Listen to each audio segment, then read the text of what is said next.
बृहस्पति अत्यस्तिष्ठन्तः अग्निर्देवता अवबुधे विनियोगः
विश्वम् अस्त्रिणम् छन्दः विश्वम्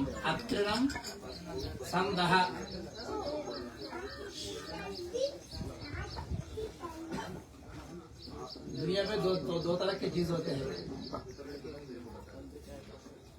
आद्यम अत्ता। आद्य मतलब हमारे भोग के लिए जो सृष्टि हुई वो सभी आद्य। अत्ता मतलब जो इसका भोग करने वाले हैं। हम सभी क्या है? भोग। अत्रिणः। अत्रिणः मतलब हम सभी उपभोक्ता है, कंज्यूमर्स। उपयोग करते करते करते हम भी भोग्य बन जाते हैं। इसलिए विश्वम, पूरी दुनिया को समत्रिणम दह। अग्नि को ऐसा प्रार्थना करते हैं कि सह भस्मीकरण अपने गोद में ले चलो।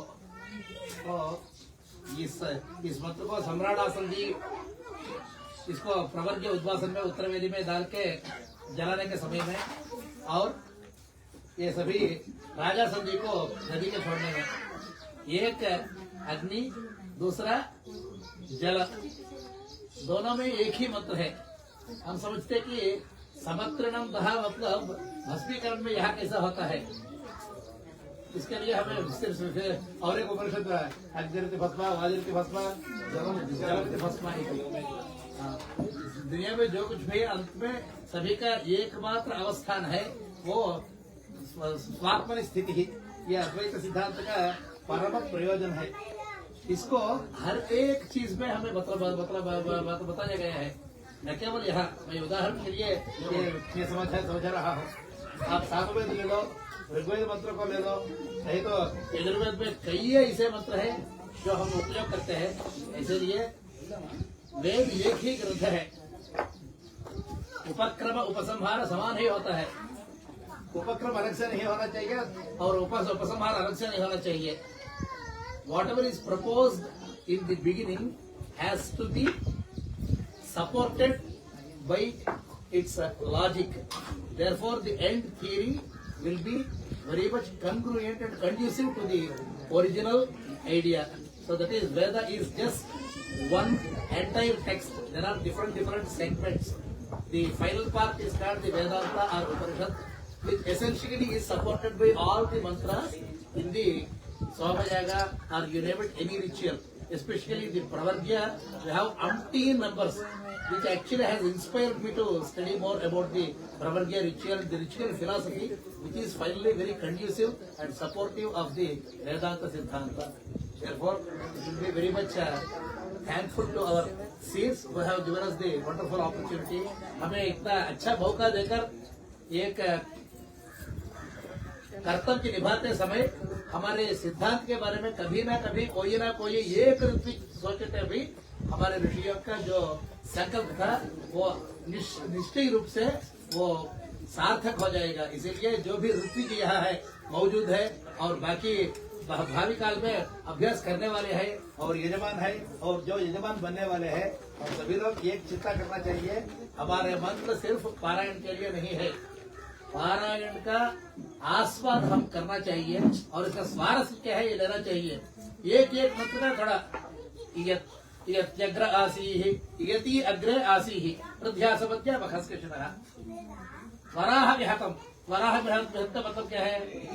वराह मतलब सुवर। सुवर को बहुत कम सोचते हैं हमारे समझ में। कुछ धर्मों में सुवर का नाम सुनते ही उन लोगों ने अपवित्र माने जाते हैं, लेकिन वराह विहत हमारे सृष्टि में ऐसा कोई चीज नहीं है जो अपवित्र है, जो अपवित्र नहीं है। क्यों? उद्धृता शिवराहेण कृष्णेन शतबाहुना। हमारे सिद्धांत के अनुसार हम जहाँ खड़े हैं, जहाँ सांस लेते हैं, श्वास लेते हैं, वो सभी ये पृथ्वी वराह से उद्धृत है। इसलिए हर एक चीज के लिए इतना आप समझते हैं कि ये चूहा क्या करेगा? आंखों का रेशम, आंखों मतलब चूहा। अग्नि ने चूहे के रूप में इस दुनिया में पूरा धरती में भ्रमण करते हुए जहाँ जहाँ बहुत कठिन भूमि थी, इस कठिन भूमि को वो बहुत सरल बनाया, नर्म बनाया। इसलिए आंखों को रेशा। और सूद का मतलब क्या है? कीचड़। वही कीचड़ को मान्यता नहीं देते हैं। यस्का सूद संभारो भवति। सूद भी इसमें एक हिस्सा है। ऐसा हर एक पार्थिव संभार साथ है, वानस्पत्य संभार है। हमारी पूरी प्रकृति जो है प्रकृति से मिलजुल के रहो। जहाँ तक तुम्हारे आयु है तब तक इसका लाभ ले लो और किसी को नुकसान मत पहुंचाओ। लेकिन तुम्हारी अस्तित्व के लिए, तुम्हारे जीने के लिए कहीं ना कहीं कोई ना कोई किसी को छोटा सा चोट हम पहुंचा सकते हैं। इसकी बाधा हमें नहीं होना चाहिए। और हर एक बार हम बोलते हैं सहस्र वर्षा में भजन उम्र है माँ, किसी का हम बाधा पहुंचाए हैं, इसलिए हमारे वंश पे, हमारे खानदान पे वो असर नहीं होना चाहिए।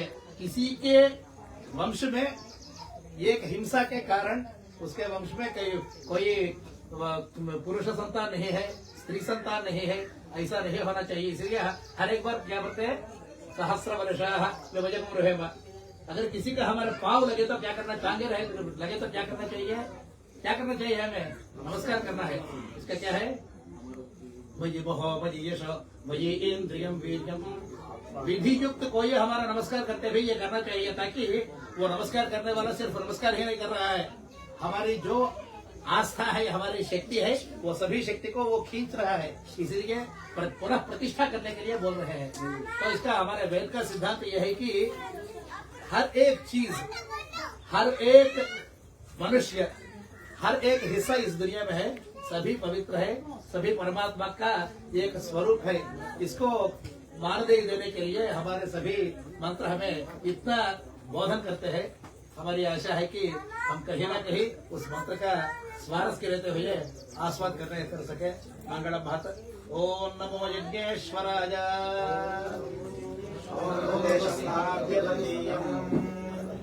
और तीसरा बार हम ये करेंगे अवभृत Desam.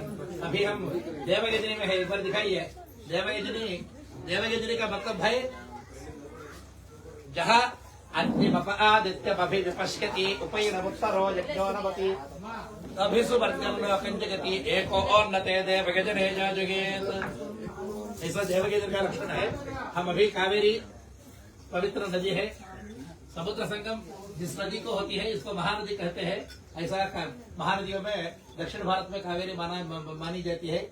So this is the Kaveri where we are conducting the Avabhrata of this Agnishtama Somayaga conducted by the pious couple Hanumat Prasanna Dhanapati Somayaji and Dedipya, supported by all our colleagues, all our scholars.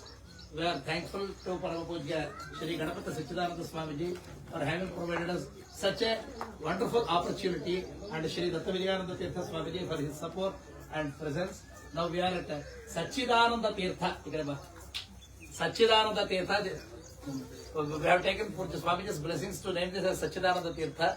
So wherever we come to Devagini, we will get to the water and have the blessings of Sachidananda Tirtha. Avadhuta Chintanam Shri Gurudeva Datta.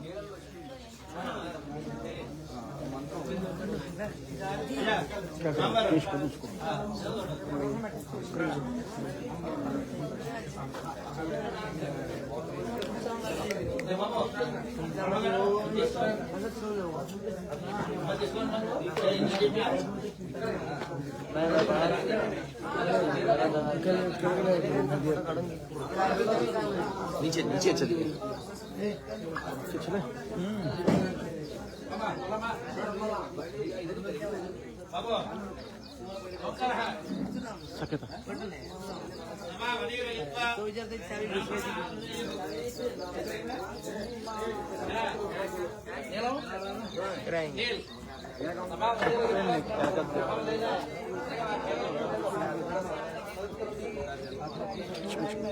ఏంటి చెప్పలేదు